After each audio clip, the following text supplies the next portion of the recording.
अल्लाहु अल्लाहु अल्लाहु।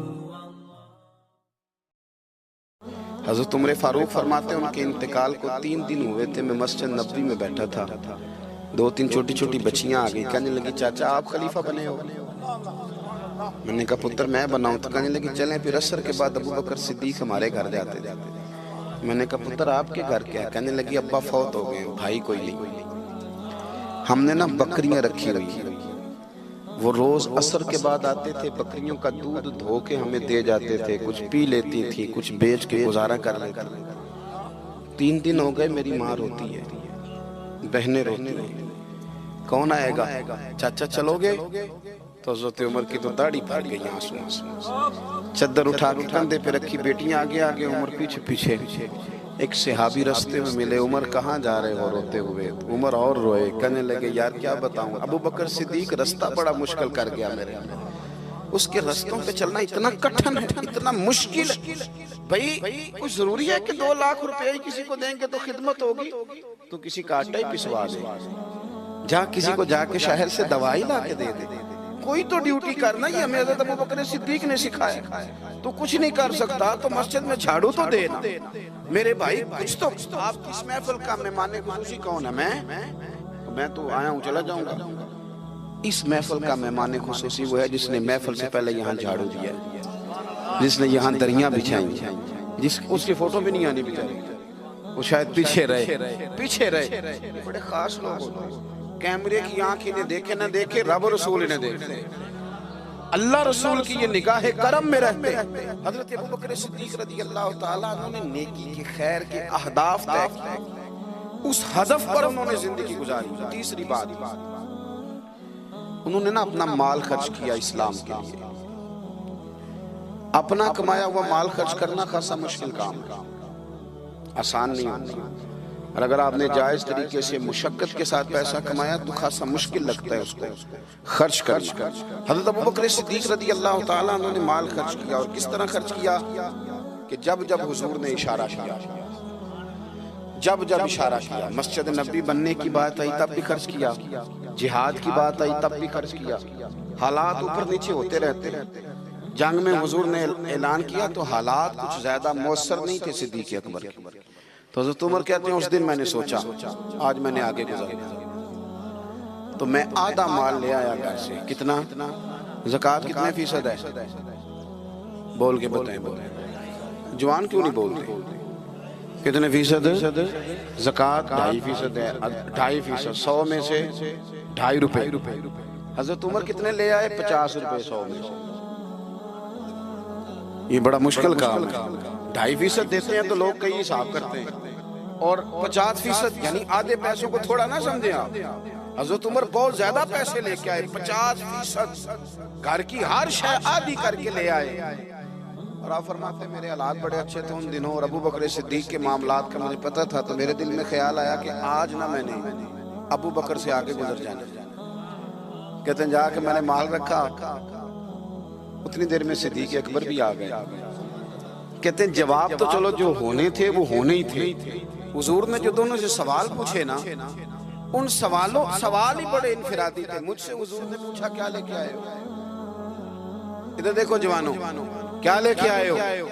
मैंने अर्ज की हुजूर आधा। मुझसे पूछा क्या लेके आए हो? मैंने कहा हुजूर आधा ले आया हूं। फिर गौर करना, पूछा क्या लाए हो? और अबू बकर सिद्दीक से पूछा घर क्या छोड़ के आए हो? आप देखिए सवालों में ही फर्क है। मुझसे पूछा जा रहा है क्या लाए हो, और उनसे पूछा क्या, और उनका जवाब भी बड़ा अनोखा है। इस सवाल का जवाब तो हुजूर कुछ नहीं छोड़ा, सारा लेके आया। जवाब ये था, आप सवाल पूछते हैं ना कि खत्म हो गया खाना, तो कहते नहीं खत्म हो गया। हजरत सिद्दीक अकबर से पूछा क्या लाए हो, क्या छोड़ के आए हो? उन्हें कहना चाहिए था कुछ भी नहीं। हुजूर ने फरमाया क्या छोड़ के आए हो? क्या जवाब है, क्या हुस्न है। गोया वो कह रहे हैं कि हमको लवारस तो नहीं ना भाई, क्या छोड़ के आए हो? तो अर्ज करने लगे हुजूर घर पड़ा हुआ है, अल्लाह भी छोड़ आया हूँ, अल्लाह का रसूल भी छोड़ आया हूँ।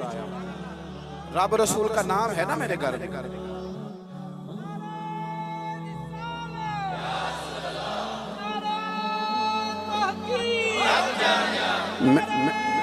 सुने सुने फरमाते मैं ना अल्लाह और उसके रसूल, ओ भाई हमारे घरों में सारा कुछ है आजकल, अल्लाह रसूल का नाम नहीं, माज़अल्लाह। वो क्या कह रहे थे, झाड़ू फेर के हर शय ले आया, पर घर में अल्लाह रसूल का नाम, अल्लाह रसूल का जिक्र मेरे घर में है। तो आपने कभी किसी किताब में ये पढ़ा है या किसी आलिम ने बताया कि उसके बाद हज़रत सिद्दीक़ अकबर माज़अल्लाह कंगाल हो गए थे? वो तो फिर माला माल थे, उसके बाद भी कई दफा दिया। वो सबक बता रहे हैं, सबक हमें कि रब रसूल के नाम पे सारा कुछ भी लुटा दोगे ना तो घर में अल्लाह रसूल का नाम होना चाहिए, बड़ी बरकतें अल्लाह अता फरमाए।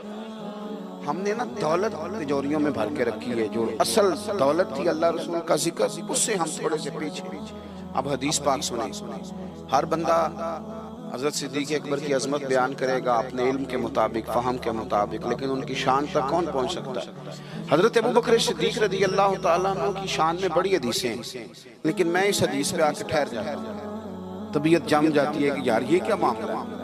नबी पाक अलैहिस्सलाम ने फरमाया, लोगों मेरे पास जिसके भी पैसे आए हैं ना, मैंने अमानत समझ के खर्च किए, लेकिन जब अबू बकर सिद्दीक़ के पैसे आए मैंने अपने समझ के खर्च किए, अपने समझ, फिक्र कोई नहीं, जहां मर्जी लगा, अपने समझ के खर्चे।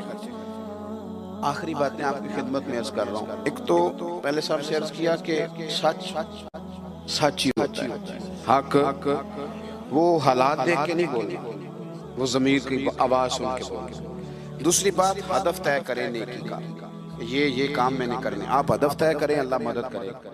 तीसरी बात मेरे अजीज, हज़रत अबू बकर सिद्दीक़ ने माल खर्च किया। माल जो है ना, नबी पाक अलैहिस्सलाम ने फरमाया, आला हज़रत ने फतावा रज़विया में हदीस लिखी है कि आखिरी दौर में दीन का काम भी दिरहम और दिनार से होगा, पैसों से काम होगा।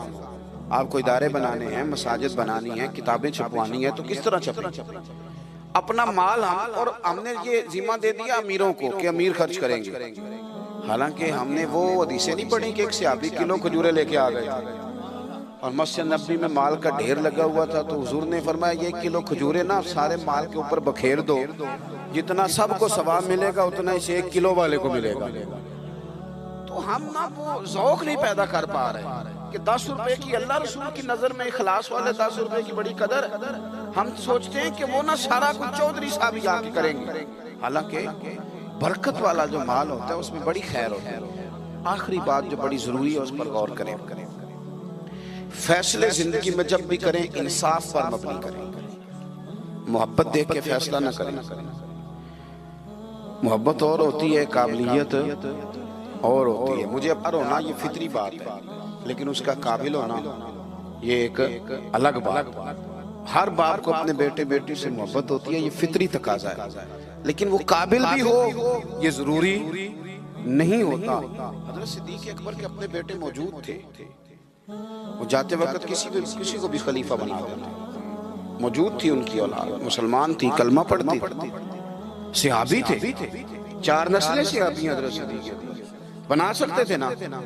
और हज़रत उमर ने तो कभी ऐसा नहीं किया कि तोहफे भेजे हों, दोस्ती बढ़ाई हो, बल्कि वो तो कहते हैं कि हमारी तो नेकियों में आगे गुजरने की दौड़ ही लगी रही सारी, मामला दौड़ में रहा। लेकिन हज़रत अबू बकर का फैसला देखें, जब वक्त विसाल आया तो आपने फरमाया उमर को बुलाओ। सारी चीजें, वसीयतें, नसीहतें की, सब कुछ हज़रत उमर के सुपुर्द किया। लोगों ने कहा कि अबू बकर सिद्दीक ये तो बड़े सख्त आदमी हैं, आप एक सख्त गीर आदमी को बना के जा रहे हैं। तो नबी पाक सल्लल्लाहु अलैहि वसल्लम के गुलाम ने क्या जवाब दिया? फरमाने लगे, मैं इस वक्त दुनिया से जा रहा हूँ, इस मौके पे बड़ा झूठा आदमी भी सच बोलने लगता है। मैं जब अल्लाह रसूल की बारगाह में जाऊंगा तो मुझसे पूछा जाएगा कि उम्मत के बारे में क्या फैसला करके आए हो, तो मैं कहूँगा उम्मत में जो सबसे बेहतरीन था उसे उम्मत का सरबराह बना के आया। हम लोगों ने ना फैसले मेरिट में नहीं किए कभी। ये इलेक्शन हो रहे हैं, फलां काम हो रहा है, वोट किसको देना है, कहते सारी बरादरी उधर है। अब बरादरी को छोड़े, ये बताएं सच किधर है, हकीकत किधर है? वो किसी और बरादरी का बंदा इलेक्शन लड़ रहा है तो वो बंदा अगर ठीक है तो ठीक है, फिर आप बरादरी ना देखें, फिर तो शख्स देखें कि वो सही जा रहा है। हजरत उमर के फैसले हमेशा मेरिट है, हजरत अबू बकर के फैसले हमेशा मेरिट है, हजरत उस्मान गनी, मौला अली शेर खुदा, इन लोगों के फैसले हमेशा हक की बुनियाद। हजरत उमर को बना के गए। मैंने दोस्तों से कहा था इस साल, मैंने कहा था कि हजरत उमर के हालात पर ज्यादा किताबें हैं, उनके वाकयात ज्यादा हैं, क्योंकि उन्हें वक्त ज्यादा मिला ना, 10-11 साल। हजरत अबू बकर सिद्दीक को तो 2-2.25 साल मिले, लेकिन उनकी खिलाफत को मजबूत हजरत अबू बकर सिद्दीक ने किया। सारे फितनों का सर कुचल के खिलाफत सजा सवार के हजरत उमर को दी। अब ये जो हजरत उमर ने इतनी फैला दी खिलाफत और इतना बड़ा काम कर दिया दीन के लिए कि 24 लाख मुरब्बा मील पे फैल गया सारा कुछ, तो हजरत सैयदा आयशा सिद्दीक़ा रदियल्लाहु ताला अन्हा कहती मेरी गोद में सर था मदीने वाले हबीब का और आसमान पे सितारे नूर भरे चमक रहे थे। मैंने अर्ज की हुजूर आसमान के सितारों के बराबर भी किसी की नेकियां हैं। अब हजरत आयशा का अकीदा भी समझो, उन्हें पता है कि नबी करीम को पता है कि आसमान पे सितारे गिरे, और कोई उम्मती छुप के भी नेकी करे तो हजरत आयशा जानती हैं कि उस नेकी को भी मदीने वाले जानते हैं। कहा किसी की इतनी नेकियां भी हैं जितने आसमान पे सितारे हैं, तो हुजूर ने फरमाया है ना, है ना, है ना। हजरत आयशा बड़े तजस्सुस में थी, ख्याल था शायद मेरे वालिद का नाम ले, किसकी, तो हुजूर ने फरमाया फारूक आजम। बेटियों का बाप से प्यार, तो कहती मैंने फौरन अर्ज की हुजूर मेरे वालिद का क्या हाल है, उनका भी तो आलम बताएं ना। तो नबी पाक ने फरमाया आयशा उमर की जिंदगी भर की नेकियां हों तो अबू बकर की एक नेकी का मुकाबला नहीं कर। अब बात को समझे कि कितना मजबूत है वो शख्स, कितना मजबूत है कि हजरत फारूक आजम रज़ियल्लाहु ताला अन्हु के खैर के कामों में भी दर्जा जनाब सिद्दीक अकबर का ज्यादा है। हदफ तय करें, मेहरबानी करें, जिंदगी को जाया ना करें। लम्हात बड़े जाया हो गए और साबित करने की भी कोशिश ना करें कि हम सही चल रहे हैं। आप चलते रहें, वक्त खुद ब खुद साबित कर देगा। वक्त साबित कर दिया करता है कि जनाब यूसुफ बेगुनाह भी हैं और सच्चे भी हैं, और वक्त साबित कर दिया करता है कि वो मिस्र के जेल खाने के नहीं, मिस्र के तख्त के वारिस हैं।